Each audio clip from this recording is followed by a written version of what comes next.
Le bruit de la gifle fut si sec qu'il transperça la musique du quatuor à cordes, le tintement des coupes de champagne et les 47 conversations qui se tenaient dans ce salon surchargé. Absolument toutes les têtes se tournèrent. Je sentis ma joue me brûler avant même que mon cerveau n'ait eu le temps de réaliser ce qui venait de se passer. Et puis, Diane Hargrove arma de nouveau sa main et recommença. Ce fut la nuit où j'appelai mon père. Ce fut la nuit où tout changea.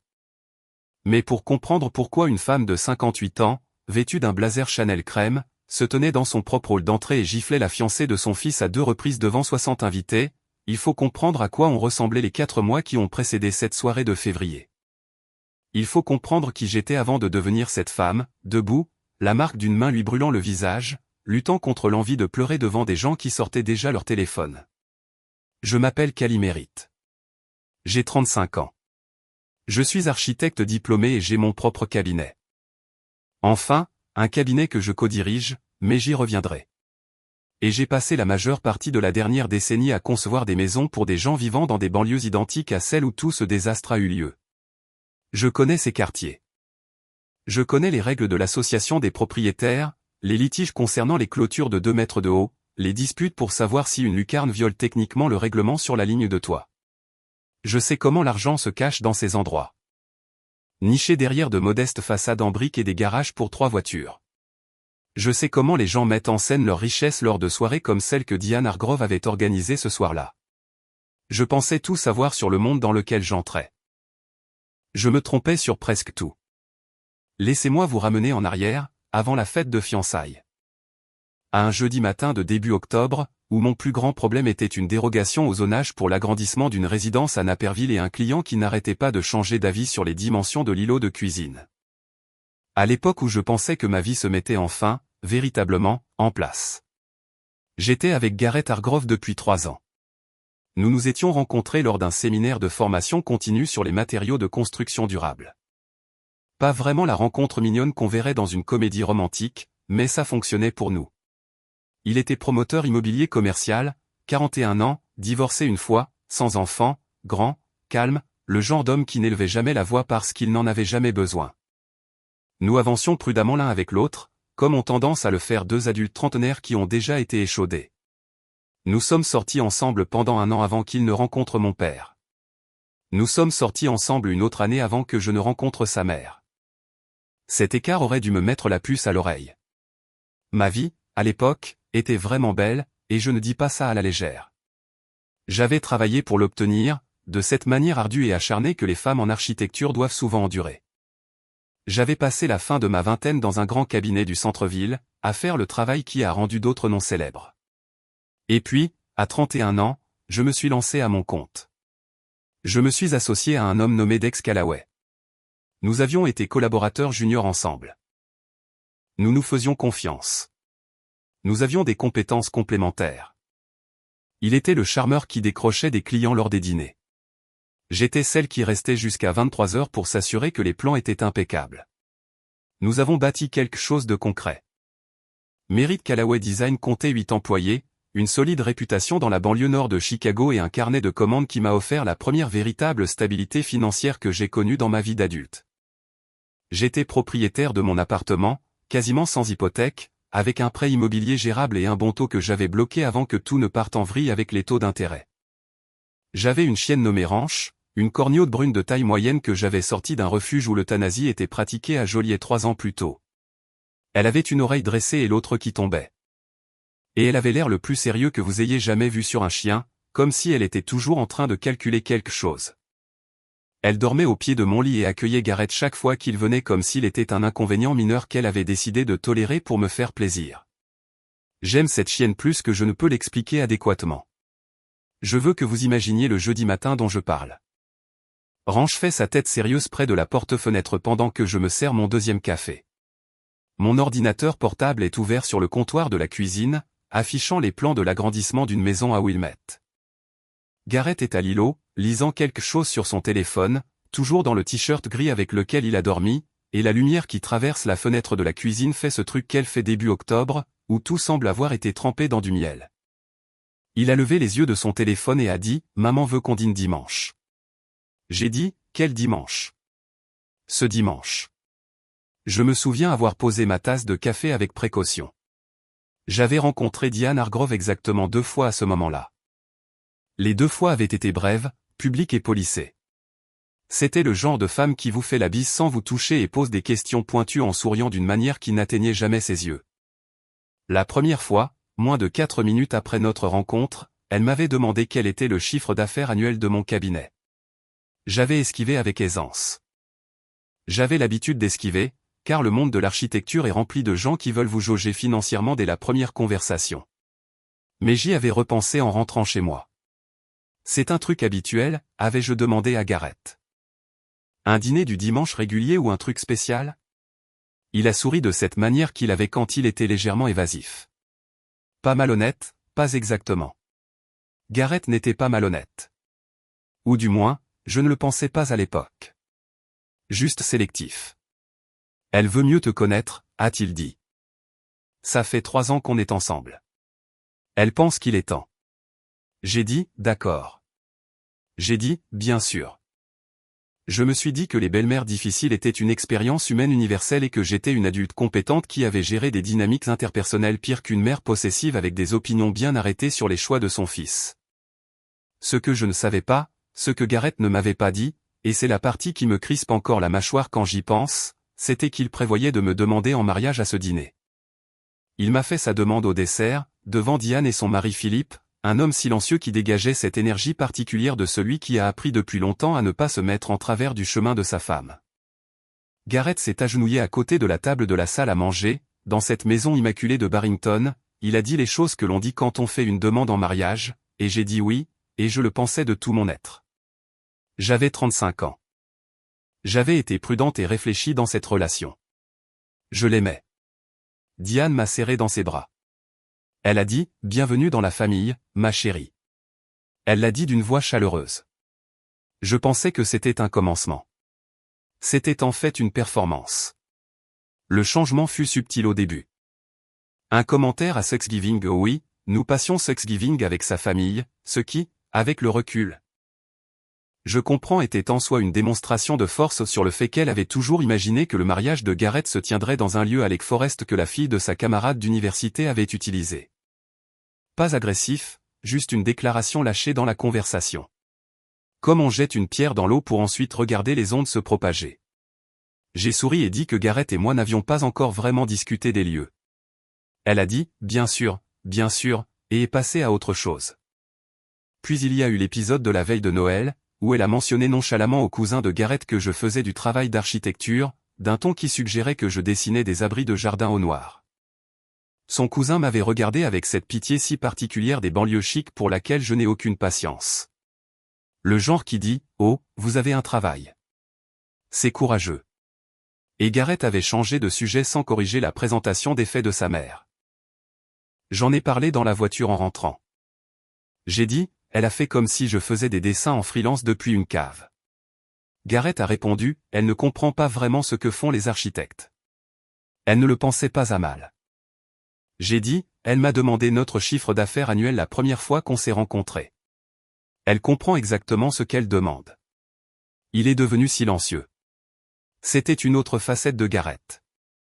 Il devenait silencieux quand il ne voulait pas être d'accord avec vous, mais ne trouvait pas le moyen de vous contredire.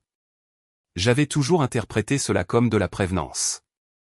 Je commençais à réévaluer la situation. Quand janvier est arrivé, froid, gris, le genre de janvier qui vous fait remettre en question chaque décision que vous avez prise de vivre en Illinois, Diane avait suggéré à 2 reprises que j'étais peut-être trop concentré sur ma carrière pour donner à son fils la vie de famille qu'il méritait. Avait mentionné une fois, avec ce sourire, que son ex-femme s'était dévouée à créer un véritable foyer, et m'avait demandé, lors d'un dîner où j'avais été la seule à table à manger la salade de fenouil sans me plaindre, si mon père travaillait encore ou était à la retraite. J'avais répondu à cette question d'une voix égale. J'avais dit que mon père était semi-retraité, ce qui était vrai. Ce que je n'avais pas ajouté, parce que ça ne la regardait pas et que je n'aime pas commencer par ça, c'était le reste du tableau. Mon père, Raymond Mérite, avait passé 32 ans à bâtir une entreprise régionale de BTP et de promotion immobilière dans le centre de l'Illinois.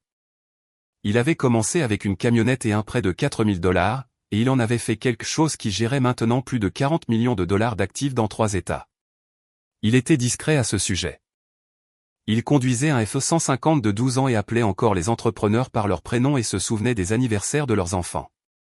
C'était la meilleure personne que je connaisse. Diane ne savait rien de tout cela, et j'avais pris la décision consciente de ne pas le lui dire, car cela me semblait être un test que je refusais de passer selon ses règles. La fête de fiançailles était son idée, naturellement. Le 15 février.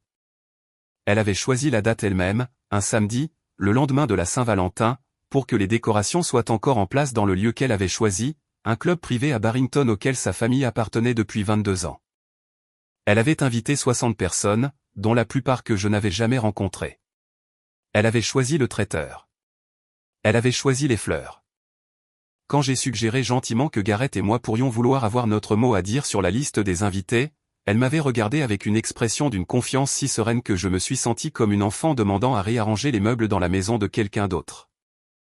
J'aurais dû savoir, en me tenant là, sur ce parking d'un gris verglacé de février, dans ma robe noire, regardant mes talons s'enfoncer légèrement dans le sol détrempé tandis que Gareth tenait son parapluie au-dessus de moi, que j'entrais dans quelque chose pour lequel je n'étais pas préparé. La première heure s'est bien passée.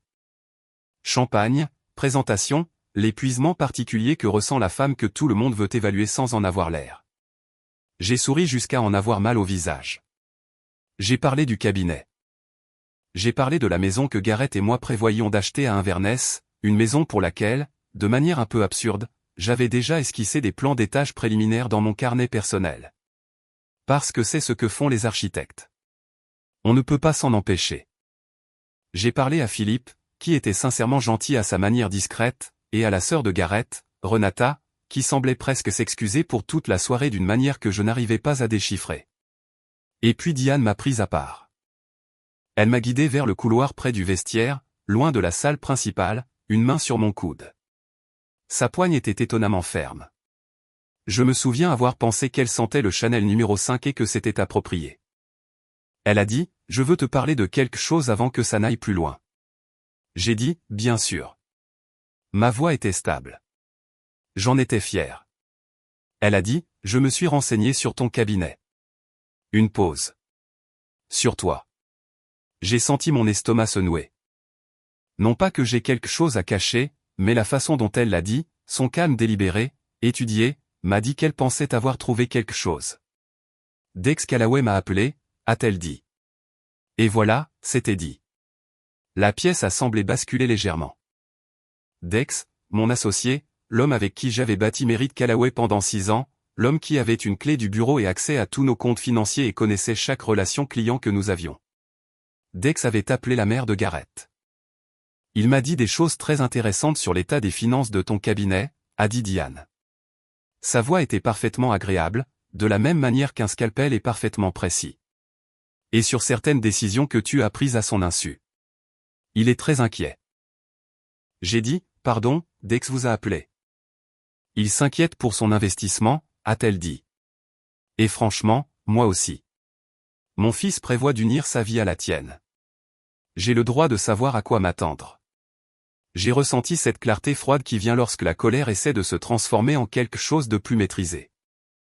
J'ai dit, quoi que Dex vous ait dit, j'aimerais l'entendre directement, car je n'ai connaissance d'aucune irrégularité financière dans notre cabinet. Diane m'a regardé un long moment. Puis elle a dit avec ce sourire, il a dit que tu as détourné des acomptes de clients, qu'il y a des comptes auxquels il ne peut pas accéder, que tu as monté quelque chose à côté sans lui en parler. L'accusation a atterri comme un objet physique. Parce que c'était un mensonge complet, construit, délibéré, et parce que j'ai su en un instant exactement pourquoi Dex l'aurait raconté.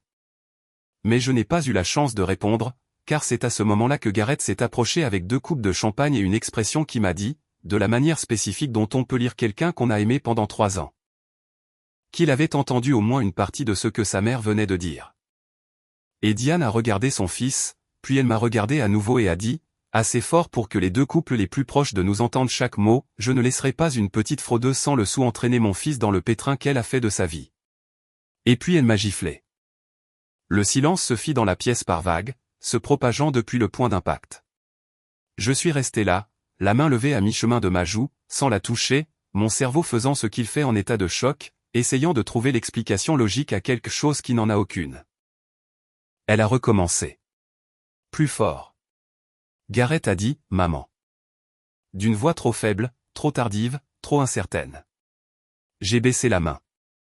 J'ai regardé le visage de Diane Hargrove, sa certitude rougeoyante, la conviction absolue qu'elle en avait le droit. Et j'ai pris une décision qui était la chose la plus claire que j'ai ressentie depuis des mois. Je suis allé au vestiaire. J'ai pris mon manteau. Je suis sorti par la porte d'entrée, sous le grésil. Et je suis resté sur les marches mouillées de ce club privé de Barrington et j'ai appelé mon père. Il a décroché à la deuxième sonnerie. Il décrochait toujours à la deuxième sonnerie. J'ai dit, papa, j'ai besoin que tu viennes me chercher. Et j'ai besoin. J'ai besoin que tu viennes me chercher. Et j'ai besoin que tu t'occupes d'eux sans aucune pitié. Il y a eu une pause sur la ligne, pas longue, peut-être 2 secondes. Puis mon père a dit, où es-tu exactement? Barrington Country Club, l'entrée principale sur la route 59. Je suis à 40 minutes, a-t-il dit. Rentre quelque part au chaud. N'engage la conversation avec personne. Il n'a pas demandé ce qui s'était passé. Il ne m'a pas demandé d'expliquer. C'était Raymond Mérite en un seul échange. Il évaluait ce qui était nécessaire. Il vous disait ce qu'il allait faire, et ensuite, il le faisait. Je l'avais vu fonctionner de cette manière toute ma vie. Je n'avais jamais été aussi reconnaissante que sur ces marches mouillées, sous le grésil, ma joue encore brûlante. Je suis retourné à l'intérieur, pas dans la salle principale. J'ai trouvé un petit salon près du vestiaire, un groupe de fauteuils que personne n'utilisait, et je me suis assise. J'ai sorti mon téléphone et j'ai commencé à faire ce que j'aurais dû faire dès que le nom de Dex est sorti de la bouche de Diane. J'ai appelé mon avocate. Elle s'appelle Margot Finch. Elle est mon avocate d'affaires depuis la création du cabinet, et elle a cette qualité particulière de répondre à son téléphone à 21h30 un samedi soir sans avoir l'air agacé. Je lui ai raconté ce que Diane avait dit. Je lui ai parlé de Dex. Je lui ai tout raconté en environ 4 minutes. Margot a dit, Cali, écoute-moi. Va sur le portail comptable de ton cabinet maintenant. Fais des captures d'écran de chaque solde de compte, de chaque transaction des 90 derniers jours, de chaque acompte reçu et versé. Fais-le avant qu'il ne fasse quoi que ce soit d'autre. J'ai dit, tu penses qu'il déplacerait vraiment de l'argent? Elle a répondu, je pense qu'un homme qui a appelé ta future belle-mère avec des accusations fabriquées sur tes finances a déjà décidé de faire quelque chose. Je ne sais pas encore quoi, mais documente tout, maintenant, ce soir, avant lundi matin. J'ai passé les 35 minutes suivantes dans ce fauteuil à faire exactement cela. Mes mains étaient stables, ce qui m'a surprise. Je crois que la colère avait consumé le choc, laissant derrière elle quelque chose de plus pur. Pas du calme, pas exactement, mais de la concentration. Le genre de concentration que l'on obtient quand on comprend qu'on est dans un combat et que les sentiments ne sont pas utiles. Voici ce que j'ai trouvé en 35 minutes. Et ce que j'ai trouvé a confirmé ce que je soupçonnais déjà. C'était Dex qui déplaçait de l'argent, pas moi. Il y avait 3 comptes d'acompte clients, des comptes qui nécessitaient une double autorisation pour tout retrait.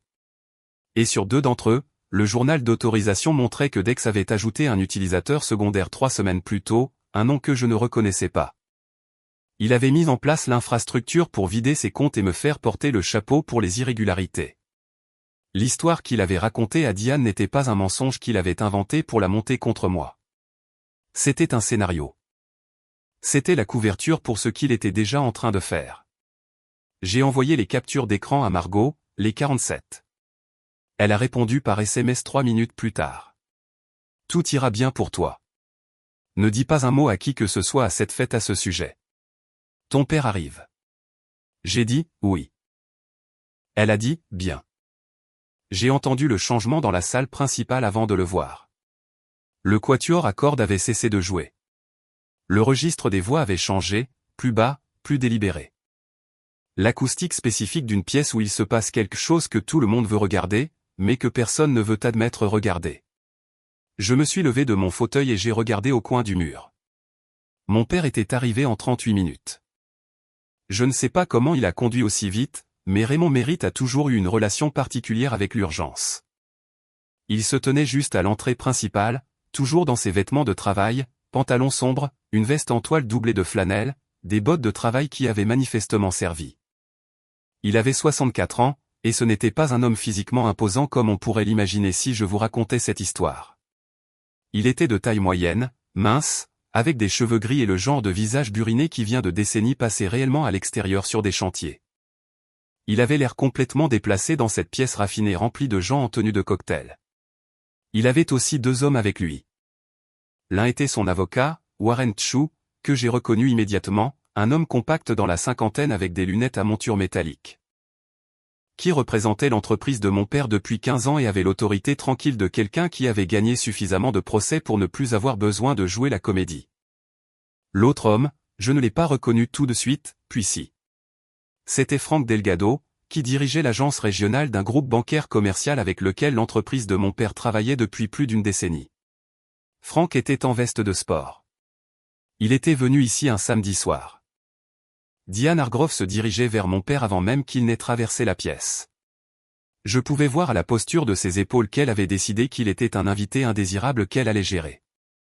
Elle a dit de sa voix sociale la plus contrôlée, « Je suis désolé. C'est un événement privé. » Mon père l'a regardé sans expression particulière. Il a dit, « Vous êtes Diane Hargrove. » Elle s'est arrêtée. Quelque chose dans son ton, pas hostile, juste précis, l'a fait s'arrêter. « Je suis Raymond Merritt, » a-t-il dit. Le père de Callie. Une pause. « Je pense que vous et moi avons des choses à nous dire. » Je suis alors entré dans la pièce. J'ai vu Garrett me voir, le voir observer mon père, Warren et Frank. J'ai vu quelque chose changer derrière ses yeux que je ne pouvais pas entièrement déchiffrer. Renata se tenait près de la cheminée, et elle semblait presque soulagée, ce que j'ai noté. Garrett s'est approché de moi. « Callie, » a-t-il dit doucement. « Je suis désolé. Ce qu'elle a dit, ce qu'elle a fait, j'aurais dû. »« Pas maintenant, » ai-je dit. Et je le pensais sans cruauté. Je n'avais tout simplement pas la bande passante pour cette conversation dans les 10 prochaines minutes. Mon père, Warren et Diane s'étaient déplacés au bord de la pièce, près des fenêtres. Philippe s'était matérialisé à côté de sa femme comme il le faisait toujours, présent, silencieux, légèrement en retrait. Je me suis placé à côté de mon père. Diane nous a regardés tous les trois, mon père, Warren, moi. Et elle a visiblement réajusté sa position. Elle a dit, « Je ne sais pas ce que Callie vous a raconté, mais je protégeais simplement les intérêts de mon fils. » Warren a dit, « Madame Hargrove, je vais vous arrêter là. » Il a ouvert le porte-documents en cuir qu'il portait et a posé 4 pages sur la table de cocktail la plus proche avec la précision méticuleuse de quelqu'un qui avait fait cela de nombreuses fois. Ce sont les conclusions préliminaires d'un audit comptable judiciaire des finances de Merritt Callaway Design, initié il y a 40 minutes à la demande de ma collègue. Il a tapoté les pages. Elle documente un schéma d'accès non autorisé au compte et de préparation de mouvements de fonds cohérents avec un détournement de fonds, traçable jusqu'au cofondateur du cabinet, Dex Callaway, et non jusqu'à Callie Merritt. Un grand silence était tombé dans la pièce. Pas complètement. Les gens parlaient encore. Les verres tintaient encore. Mais la vingtaine de personnes les plus proches de nous avaient cessé de faire semblant de ne pas écouter. Diane a dit, « Ce n'est pas ce que Dex. Dex Callaway vous a appelé avec un récit fabriqué, » a dit mon père. Sa voix était conversationnelle, presque douce, ce qui était en quelque sorte pire que s'il avait été en colère. Il est actuellement en train de voler l'entreprise de la fiancée de votre fils. Il vous a raconté une histoire sur elle pour créer une couverture, et vous avez choisi de l'utiliser. Il la regarda avec l'attention soutenue d'un homme qui avait négocié avec des gens difficiles pendant 30 ans et n'avait plus de patience pour le théâtre. Vous avez giflé ma fille à 2 reprises devant 60 personnes. Diane a ouvert la bouche, puis l'a refermée. Frank Delgado a dit, légèrement derrière mon père, « Raymond, je peux confirmer l'examen des comptes. Nous avons signalé des schémas d'accès anormaux sur 2 des comptes joints jeudi. Nous allions contacter mademoiselle Merritt lundi, mais, il m'a jeté un regard, point vu les circonstances. J'ai dit, en regardant Diane droit dans les yeux, je veux que vous entendiez ceci clairement. Vous m'avez traité de mendiante sans le sou devant tout le monde dans cette pièce. Vous m'avez traité de fraudeuse. Vous avez posé vos mains sur moi à 2 reprises. J'ai gardé une voix égale. Je pratiquais cette forme particulière de contrôle depuis l'âge de 22 ans et je n'allais pas la perdre maintenant. Le chiffre d'affaires annuel de mon cabinet l'année dernière était de 2,3 millions de dollars. Je suis propriétaire de ma maison. Je n'ai aucune dette de consommation. Mon score de crédit est de 814. J'ai fait une pause. Et mon père a bâti une entreprise de 40 millions de dollars à partir d'une camionnette et d'un prêt de 4000 dollars. Vous m'avez demandé s'il était à la retraite. Il ne l'est pas. Il ne ressent juste pas le besoin de l'annoncer lors des dîners. Quelque chose a traversé le visage de Diane. Pas du remords. Je ne pense pas que Diane Hargrove ait jamais connu le remords au sens conventionnel du terme. C'était plus proche d'une réévaluation. La prise de conscience qu'elle avait attaqué quelqu'un sans avoir d'abord inspecté le terrain, ce qui, dans son monde, était l'erreur capitale. Philippe a posé sa main sur le bras de sa femme. Il a dit, Diane. Juste ça. Warren a dit calmement, Mademoiselle Merritt ne portera pas plainte pour agression pour le moment, à condition que cette soirée se termine sans autre incident et que vous n'entriez plus en contact avec elle, son cabinet ou ses employés. Il l'a dit comme on énonce un fait, pas une menace. Si cette condition n'est pas remplie, nous aurons une conversation différente. Garrett se tenait derrière moi. Je pouvais le sentir là sans me retourner. Il a dit, Maman, tu dois t'excuser. Diane a regardé son fils. Puis elle m'a regardé. La certitude sur son visage ne s'était pas entièrement effondrée. Les gens comme Diane ne s'effondrent pas complètement. Ils se réorganisent. Mais elle s'était fissurée à l'endroit précis où elle s'était crue intouchable. Elle a dit, Cali, un souffle. J'ai agi sur la base d'informations que je comprends maintenant comme pouvant avoir été. Pouvant avoir été. J'ai dit, d'accord. Je me suis retourné. J'ai regardé Garrett. Son visage exprimait quelque chose de complexe. De la culpabilité, du chagrin et quelque chose qui ressemblait au début d'une prise de conscience sur qui était réellement sa mère et ce que signifiait le fait qu'elle ait fait ça. J'avais aimé ce visage pendant 3 ans. Je connaissais chacun de ses registres. J'ai dit, j'ai besoin que tu comprennes quelque chose. Je ne suis pas en colère contre toi pour ce qu'elle a fait. Je te demande de me dire si toi, Garrett, pas elle, si toi, tu as cru à quoi que ce soit de tout ça. Il n'a pas répondu immédiatement. Et cette pause, ce petit moment de silence, m'a dit tout ce que j'avais besoin de savoir sur ce à quoi ressembleraient les 6 prochains mois si je restais. J'ai dit, d'accord. Je l'ai embrassé sur la joue. Je le pensais sincèrement. Puis j'ai ramassé mon manteau sur la chaise où je l'avais laissé et je me suis dirigé vers la porte avec mon père, Warren et Frank. Et nous sommes sortis sous le grésil qui s'était transformé en pluie. Et je ne me suis pas retourné. Le trajet du retour avec mon père fut silencieux pendant les 10 premières minutes. Il conduisait comme il l'avait toujours fait, les 2 mains sur le volant, sans se presser. La pluie tombait régulièrement sur le pare-brise. Finalement, il a dit, tu vas bien? Ça ira, ai-je répondu. Dex, a-t-il dit. Ouais, ai-je dit. Dex. Warren va déposer l'injonction lundi matin, a-t-il dit. Geler les comptes joints. Tu auras la documentation d'audit complète d'ici une semaine. Tu veux engager des poursuites pénales ou rester au civil? J'y ai réfléchi. J'ai pensé à 6 ans passés à construire quelque chose avec une personne en qui j'avais confiance. J'ai pensé à la clé de notre bureau qu'il avait, à l'accès qu'il avait à nos relations clients et à la manière spécifique et calculée dont il avait décidé de tout réduire en cendres et de tendre l'allumette à la mère de Garrett. Les deux, ai-je dit. Mon père a hoché la tête une fois. C'était réglé. La procédure judiciaire a duré 4 mois, et ce ne fut pas agréable, je ne vais pas prétendre le contraire. Dex avait agi plus vite que nous ne l'avions réalisé. Il avait déjà transféré 62 000 $ d'un des comptes d'Acompte vers une société à responsabilité limitée qu'il avait créée au nom de sa petite amie. L'expert comptable de Margot et Warren a retrouvé la trace en 9 jours. Nous avons déposé des plaintes au civil et au pénal. Il a réglé l'affaire civile 6 semaines plus tard pour une restitution complète plus des dommages et intérêts, ce qui s'élevait à un peu plus de 90 000 $ une fois les intérêts et les frais de justice calculés. L'affaire pénale a été résolue par un accord de plaidoyer, 18 mois de probation, des travaux d'intérêt général et une interdiction permanente d'occuper des postes de fiduciaire dans toute société professionnelle agréée en Illinois. Merritt Callaway Design est devenu Merritt Design Group.